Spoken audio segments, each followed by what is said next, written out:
Hello dear students, chapter number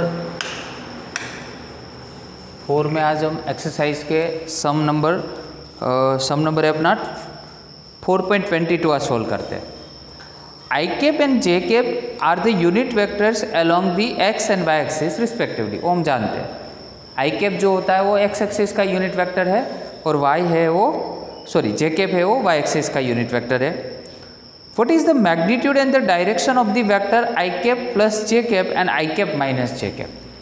ठीक है, दोनों का दो वेक्टर्स बेटा जो आपको यहाँ पे दिए हुए हैं उसका मैग्नीट्यूड क्या होगा। तो मैग्नीट्यूड मतलब ऐसे मोड करते हम i प्लस जे का फॉर्मूला हमारे पास a square plus B square plus 2ab cos theta. अभी देखो आई कैप है वो एक्स एक्स की डायरेक्शन में है और जे कैप है वो वाई एक्स की डायरेक्शन में है। ठीक है, तो यहाँ पे दोनों के बीच में एंगल कितना फॉर्म होगा आप जानते हो, एक्स और वाई में तो कितना 90 होता है ऑलवेज। तो यहाँ पे 90 लिखा, आई का स्क्वायर जे का स्क्वायर प्लस 2 आई जे कोस 90। कोस 90 की वैल्यू होती है 0, तो 0 इंटू एनी दैट मीन्स ये हो गया 0। आई स्क्वायर मतलब 1 और जे स्क्वायर मतलब 1 क्योंकि यूनिट वेक्टर है, तो 1 + 1 हो गया √2।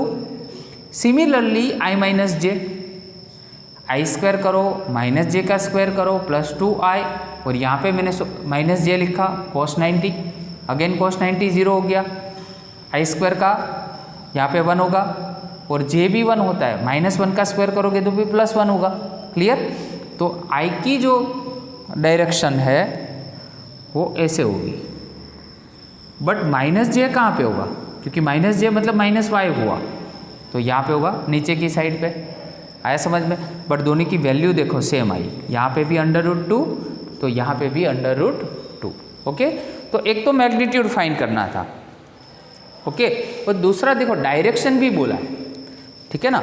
तो डायरेक्शन बोला है दैट मीन्स डायरेक्शन ऑफ, लिख देते हैं यहाँ पे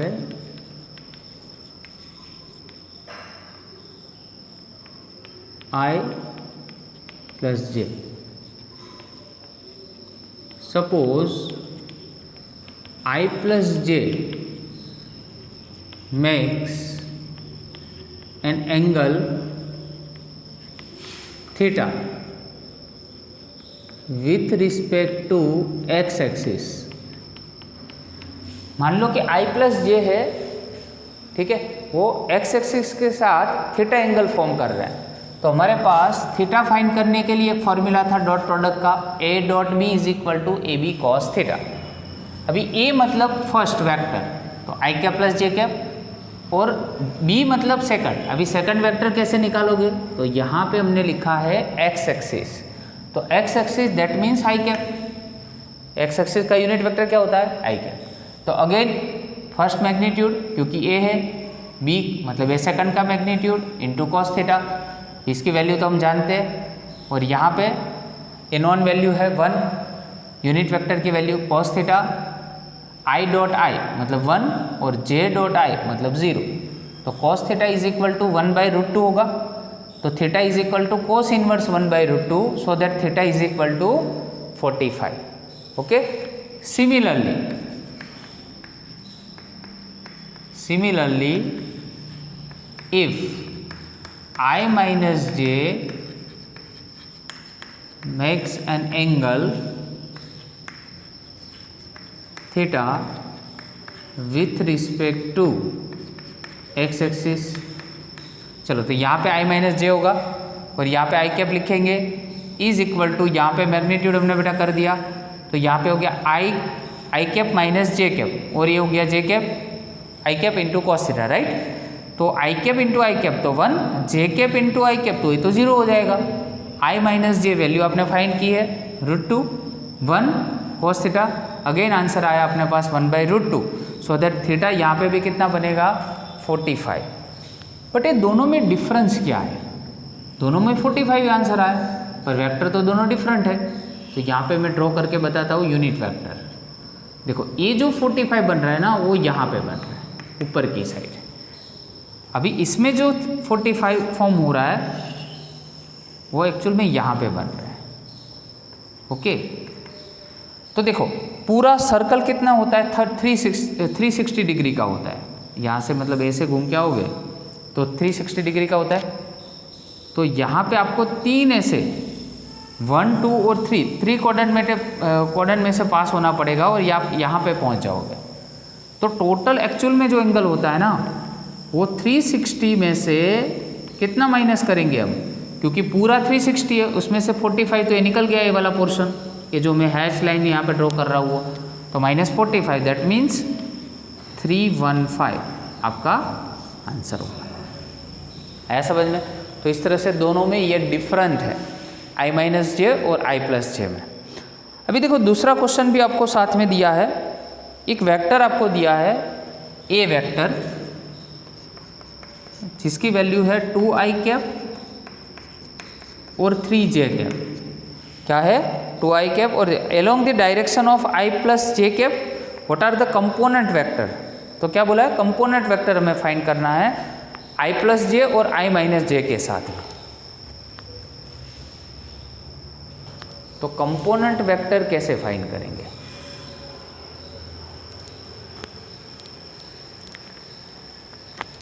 इसका कंपोनेंट वेक्टर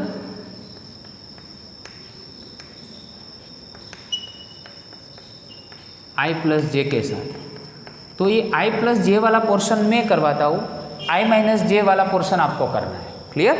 चलो, तो पहले तो कंपोनेंट वेक्टर के लिए याद रखो फॉर्मूला वही लेंगे, a.b is equal to AB cos theta. इसमें जो कंपोनेंट वेक्टर होगा वो a cos थीटा होगा। कितना होगा बेटा? a cos theta. ठीक है, तो a cos थीटा को सब्जेक्ट बनाओ इसमें से, तो फॉर्मूला है a.b और b कहाँ पे जाएगा? नीचे की साइड पे। अभी a वेक्टर मतलब ये आपको दिया है, तो 2i cap plus 3j cap. Okay, और b वेक्टर मतलब किसके साथ है यहाँ पे? तो i cap plus j cap divide by. Okay, b है तो b का मैग्नीट्यूड मतलब इसका मैग्नीट्यूड तो हम जानते हैं कितना है, √2 है। अभी देखो 2 × 1 तो यहाँ पे लिख देते हैं, क्योंकि i cap into i cap 1 होगा तो ये 2 हो जाएगा। 3 × 1 तो ये भी 3, क्योंकि मैंने डॉट प्रोडक्ट समझाया था आपको। तो आंसर होगा इसका 5/√2।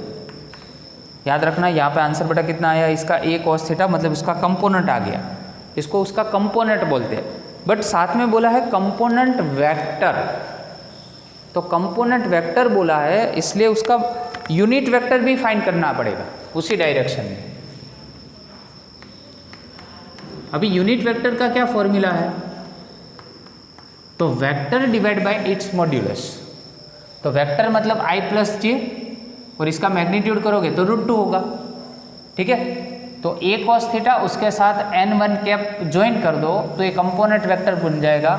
इसकी वैल्यू तो आपने फाइंड की है यहाँ पे 5/√2 और n1 कैप वो यहाँ पे हमने फाइंड किया, तो दोनों मर्ज कर दो, आंसर आ गया। सेम ये जो आपको दिया है वो है 2i cap plus 3j cap, उसका जो कंपोनेंट वेक्टर है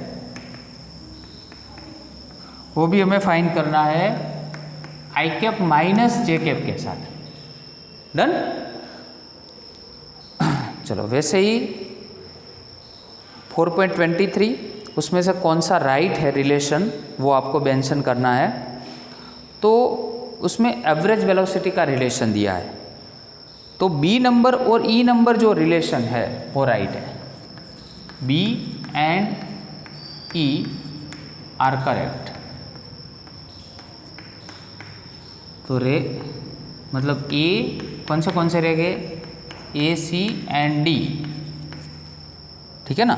a, c and d are correct for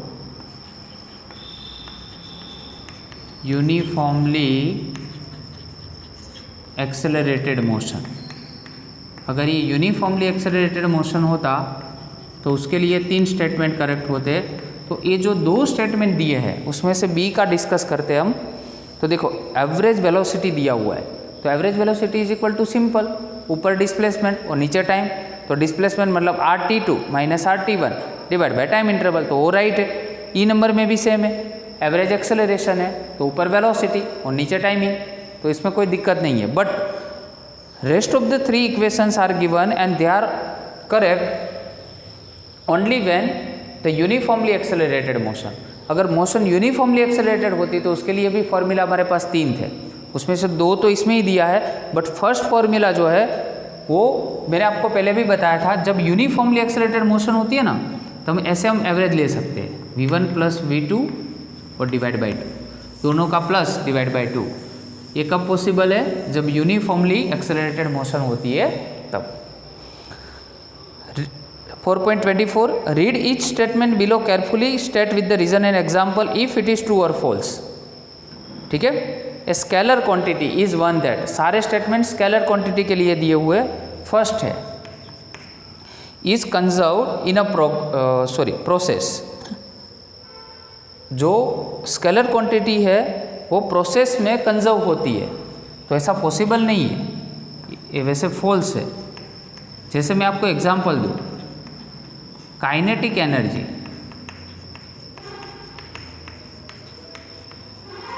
kinetic energy is not same for inelastic motion. Inelastic motion जो है, ठीक है, इनइलास्टिक कोलाइजन है, हम चैप्टर नंबर 6 में पढ़ेंगे। तो काइनेटिक एनर्जी एक ऐसी एनर्जी है वो एवरी टाइम कांस्टेंट नहीं रहती है, वो चेंज भी वेरी हो सकती है। ठीक है, so it is not conserve. B can never take negative values, तो ये भी फॉल्स है। क्यों? क्योंकि टेम्परेचर नेगेटिव हो सकता है। ठीक है, चलो C number, must be dimensionless, तो ये भी फॉल्स है, क्योंकि मास और डेंसिटी का तो डायमेंशन होते हैं। ठीक है ना, केल्विन, टेम्परेचर का भी होता है केल्विन। ओके, तो ये 3 स्टेटमेंट तो रॉन्ग है। अभी fourth one, does not very, क्या है fourth one?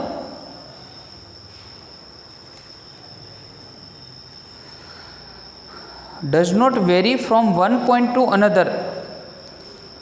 Another in space. Does not very मतलब चेंज नहीं हो सकती है। ठीक है, तो ए बी स्टेटमेंट बेटा क्या है? फॉल्स है, चेंज हो सकती है। जैसे मान लो कि टेम्परेचर, तो टेम्परेचर स्पेस में और यहाँ पे क्या होता है? डिफरेंट होता है। एक ग्रेविटेशनल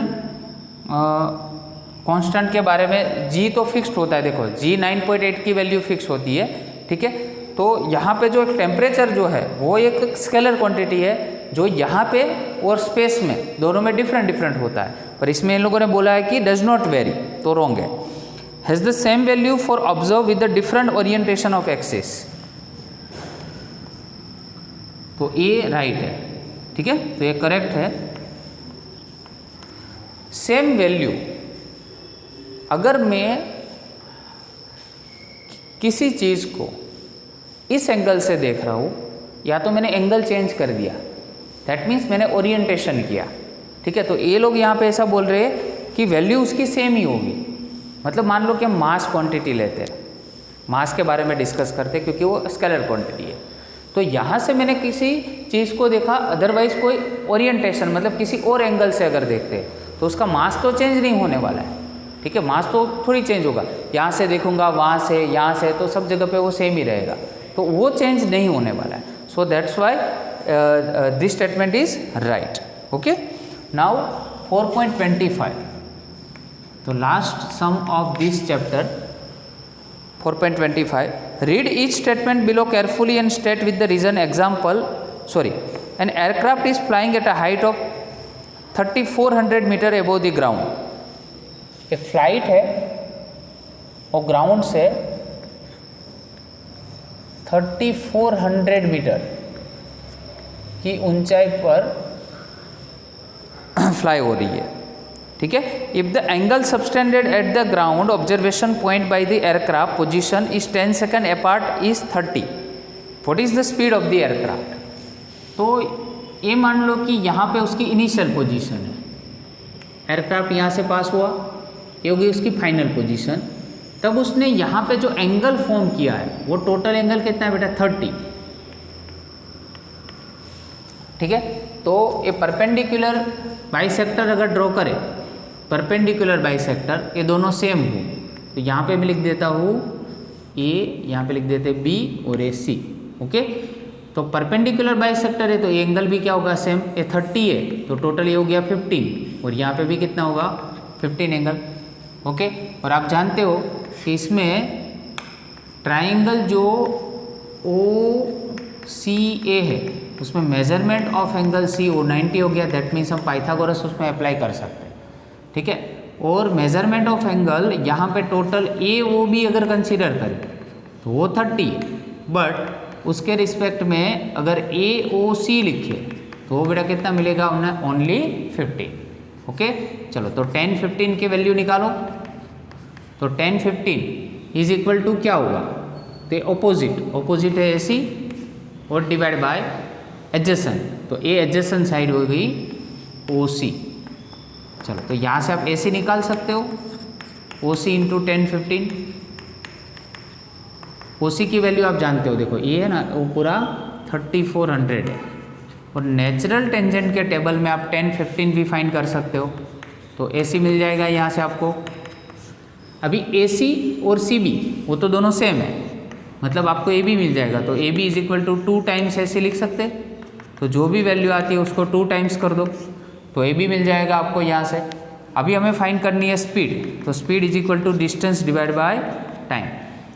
अभी डिस्टेंस तो आपके पास है, टोटल डिस्टेंस कितना है हमारे पास, तो डिस्टेंस आपके पास है जो यहाँ पे आया है वो वाला AB, तो यहाँ पे लिख देते हैं AB, और टाइम इंटरवल भी आपको 10 सेकंड दिया हुआ है। इसका कैलकुलेशन करोगे तो मीटर पर सेकंड में आपका आंसर हो जाएगा जो एकदम करेक्ट होगा। ओके। अभी देखो एक एग्जाम्पल है 4.16, उसमें थोड़ा करेक्शन है, वो थोड़ा करेक्ट कर देना कि उसमें जब मैंने हाइट आपको फाइंड करवाई, मैक्सिमम हाइट, ठीक है, तो उसका formula V0 square sine square theta naught और डिवाइड बाई एक्चुअल में 2G होता है, ठीक है, बट वहाँ पे बाय मिस्टेक मैंने लिख दिया ओनली G, ठीक है, ओनली मैंने क्या लिखा है वहाँ पे G लिखा है, तो आप वहाँ पे 2 से मल्टीप्लाई कर देना, इसलिए आंसर वहाँ पे 100 आ रहा है। एक्चुअल आंसर ऐसा है क्योंकि मैंने 2 से यहाँ पे डिवाइड किया है, तो एक्चुअल आंसर कितना आना चाहिए 50 मीटर, तो इतना करेक्ट कर देना, ये आंसर राइट है। तो ये थोड़ी 4.16 में मेरी थोड़ी मिस्टेक है, so I am sorry for that, but now it's duty to correct this example. Okay, so यहाँ पे अपना चैप्टर नंबर 4 जो है वो हम कंप्लीट करते हैं, और नेक्स्ट टाइम से हम चैप्टर नंबर 5 बहुत प्रैक्टिकल चैप्टर है वो बेटा क्या करेंगे, स्टार्ट करेंगे। Okay, thank you very much.